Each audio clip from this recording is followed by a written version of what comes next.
that is the new Incendiary Grenade in Call of Duty Vanguard.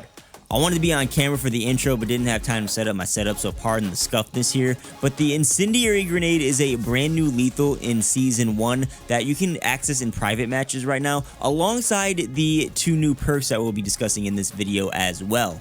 All of which are obtainable via the Battle Pass. They are in the free tiers of the Battle Pass, but that is a bit of a slippery scope that we're not going to discuss in this video, but definitely will in tomorrow's video when we go over the Battle Pass. So I want to start with the Incendiary Grenade, and I'll try to put time codes for the other sections of this video down below in the description if you happen to just want to learn about one of the perks.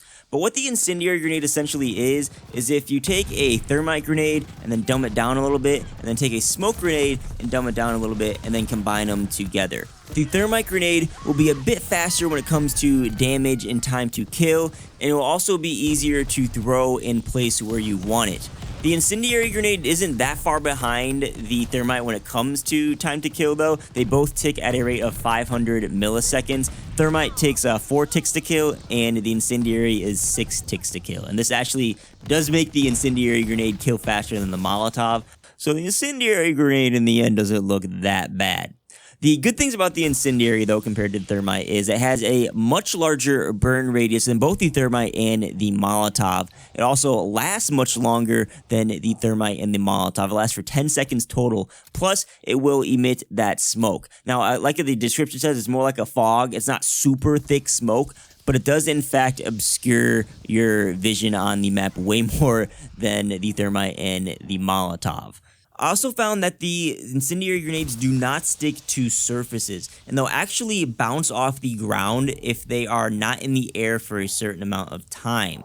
So there'll definitely be different situations and reasons you want to use the Thermite Grenade over the Incendiary Grenade and vice versa, which is a bit different than the outcome of my Thermite vs Molotov video. If you guys are still using Molotovs right now, I highly recommend you go watch that video if you haven't, because the Molotovs are surprisingly bad. There's only like one scenario out of 100 that you should be using them in, so definitely go check that out. Moving on to these new perks though, the first one we have here is Serpentine, which is a blue perk in the perk 1 slot.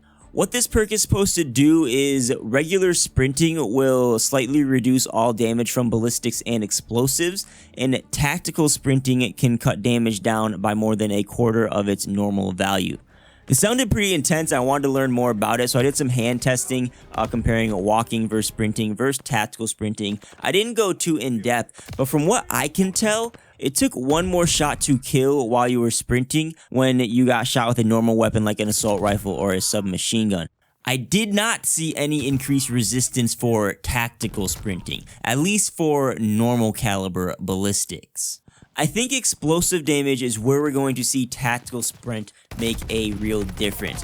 I haven't tested the explosive damage, but an example I have in my head right now is like maybe like a 20% reduction for sprinting, and tactical sprinting will give you a 50% reduction. Because I think this perk is supposed to be like an anti-spawn trap perk, where you can sprint out of your spawn and get to safety and maybe have a chance to fight back. Because right now, if you're getting spawn trapped on small maps like Shipment or DOS House, especially in hardcore, you really don't have a chance when you're getting bombarded by grenades and kill streaks and various different enemies shooting their weapons at you. Because remember, we have this perk called Fortified in the game, which is in the same exact perk slot as Serpentine, and Fortified definitely needs a buff. It feels like the perk doesn't do anything half the time. So I do think the reason they didn't put all this stuff on Fortify was they wanted something to give you a chance to get out of the spawn and also give people a reason to sprint around the map rather than camp. Intuition is our second new perk added in Season 1. It is a red tier 2 perk, and what it does is a vision pulse will activate when enemies are nearby, even if they are through walls, which sounds really similar to the high alert perk.